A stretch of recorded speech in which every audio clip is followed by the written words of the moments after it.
I want to just talk about Australia because I guess you're a little bit detached from it at the moment, being over in the UK. Yeah.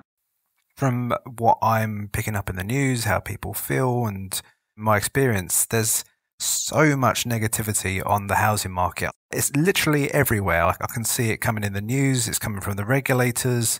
They're looking to curb the negative gearing. They're looking to change the foreign tax stamp duty. The only thing, the auctions look good, that everything's clearing and double-digit growth year on year. That's the only thing that looks like it's cruisy, but I feel like we're getting close to the end over here. I don't know, what's your observations? Yeah, that's actually a fair part of the new book. I talk about the Australian situation because if you look in America, obviously they had a financial crisis back in 2008. And when Australia didn't have the same downturn, they took to calling what was originally called the global financial crisis. They came to calling it the North Atlantic financial crisis, which I thought was a typical Australian wank to avoid looking at what's actually happening in the background. And the reason that Australia managed to avoid the crisis was it borrowed its way out of it. The cause of the crisis was credit-fueled bubble in the economy, mainly focused on housing in America, which then reached a peak in 2007, 2008, where mortgage debt started to, rather than continuing to rise, started to fall. And with that falling in mortgage, that was the beginning of the collapse in the American economy. Australia managed to avoid that by two devices. One was what I nicknamed the first home vendors boost. They were listening to you a bit, weren't they? They were. I mean, the thing was, I first called the house prices thing on Kerry O'Brien's show on the 7:30 report. He asked me in the middle of the half hour. I had half the show on this interview, 15 minutes worth of the 7:30 report. And Kerry asked me in the middle of that, what's going to happen to house prices? And I simply said, well, I see Japanese house prices fell 40% over the 10 to 15 years after their bubble burst. And I see no reason why we'll avoid the same fate. Now, I then suddenly found that I was used to working in academic circles, and there can be some vicious stuff in the academic world, but I suddenly found myself with a property lobby on my tail. And those bastards make any recalcitrant academic seem like the Archangel Gabriel. Yeah. So they went for my jugular, and they turned my comment about 40% fall over 10 to 15 years from a peak, which I wasn't saying we'd actually reached at the time, into a prediction we're going to see house prices fall 40% from the level they were at the time I made the comment. And I didn't realise I'd been set up until after I'd agreed to the bet with Rory Robertson that he pulled on me in Parliament House and the Library in a discussion there back in 2008. And if you actually hear when that bet was made, he said, you're probably most famous for your call on house prices, which I thought was ridiculous because you don't get interviewed by Kerry O'Brien for half the bloody show if you're not already fairly well known. Yeah. And that's the first time I mentioned house prices. But anyway, let that pass.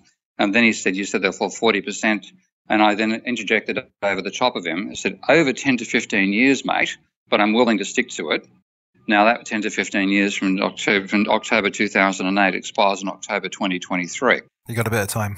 I wasn't saying there was a peak back when I called it, because that was when I said that comment, it was, of course, before the First Home Owners Grant. And when the bet was pulled on me, it was after the First Home Vendors Boost was brought in by Rudd. I expected house prices to rise. People talk about me selling my own place to profit from what I thought was going to happen. I was going through a divorce. Yeah. My then wife had no income and no assets, and she's now left the country, so I can talk about this stuff rather more freely. Yeah. But the reason I sold the place was to buy some for her to live. Okay. I couldn't say that at the time, and I was lambasted over the whole thing. You can imagine how angry I got. Yeah. And when I saw that they were going to say, well, I got the bet wrong because, the prices have passed the level they were when you made the bet, which was, in my turn, the bet expired in 2023. I thought the only way to shut these bastards up is to do the walk. So I did that. Must have thought how much ego you must have had to think that you could try and call that the market's going to close. You try and work out a time to sell your house, and then you'd take the proceeds. And they must have thought that you're the biggest egotist of all time. Yeah, that's the way I was interpreted. What it basically was somebody who was warning about a crisis caused by a debt bubble, and that Australia was heading down exactly the same track. And rather than responding to it by the analogy I give is imagine there's 40 cars all competing in a race, all heading up towards a roundabout, all with navigators, and in one of those cars, the navigator's saying, slow down, you're going to skid.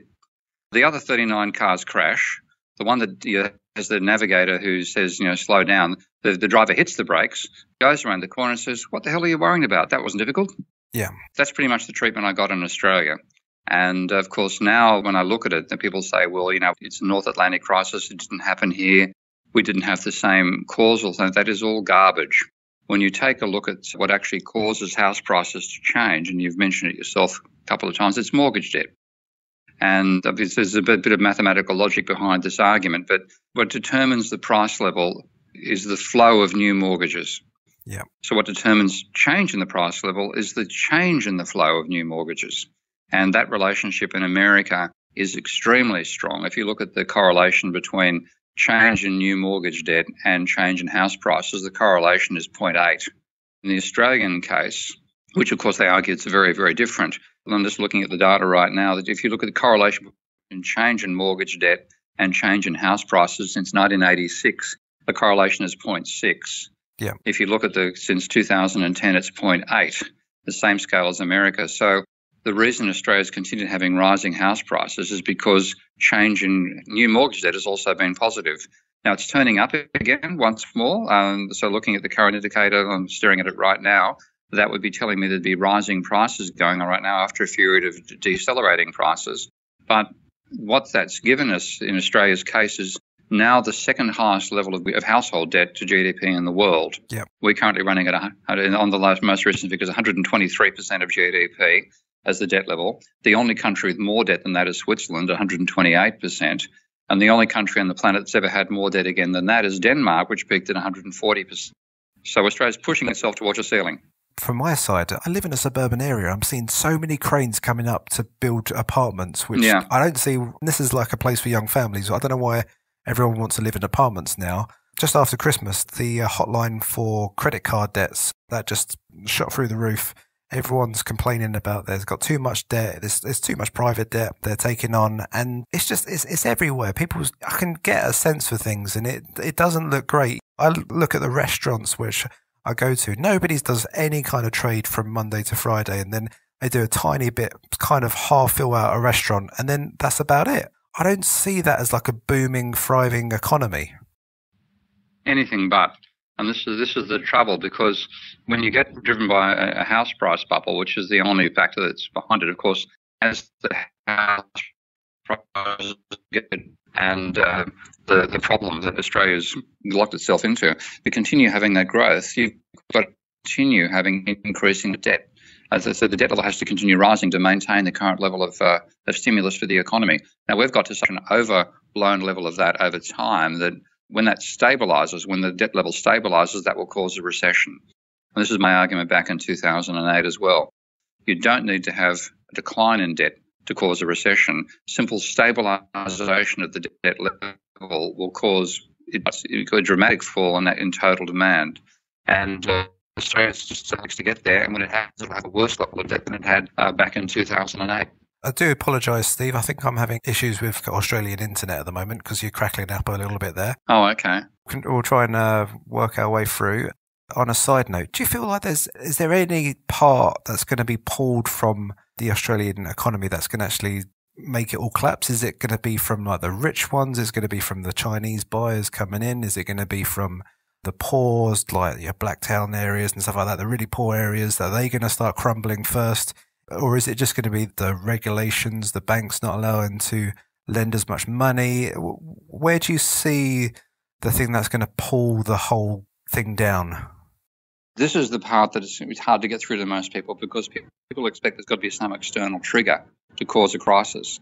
But it doesn't take an external trigger. It simply takes reaching a ceiling and just how much debt people are willing to carry. This is a bit hard to convey, but if you imagine that there's like a minimum level of debt that you're likely to have, if you go back to Australia back in the 1950s and 60s, for example, household debt was about 20% of GDP. And if you look at the maximum level any countries ever carry, which is Denmark at about 140%, if you imagine a progression from that low level up to the maximal level, then you get like a extended S. That's your ratio of debt to GDP. Well, the maximum rate of growth of that is the point of inflection on the S. That is like new mortgage debt. That's the level of new mortgages.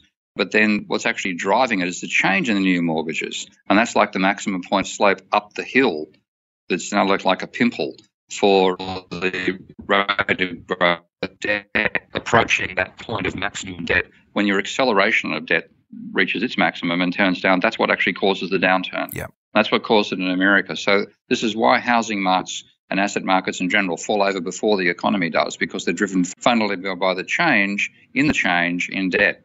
That's why it's a catch for people. They're thinking there has to be some external trigger.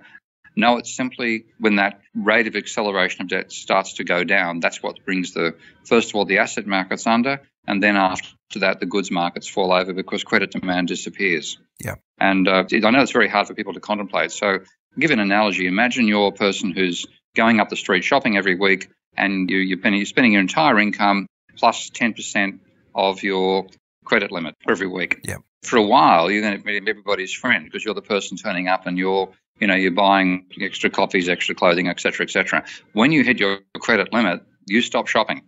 And suddenly the demand that's been coming from your credit card evaporates. And all those shops that have been dependent upon that credit-based demand suddenly find they haven't got a customer anymore and they're forced to shut down. And then when they shut down, it cascades through the rest of the economy. That's the sort of dynamic. Yep. And economists will tell you that that's all wrong because one person's asset, another person's liability, and that shows they don't understand the banking system. So that simple little analogy of, the person with a credit card who suddenly stops spending on the credit card and then finds himself having to pay the credit card down, that happens at the national level. And we've just made the credit card debt that much higher and that much more difficult to pay off than it would have been if we'd done it back in 2008. Yeah. Okay, so now we've had a nice little look at what's going on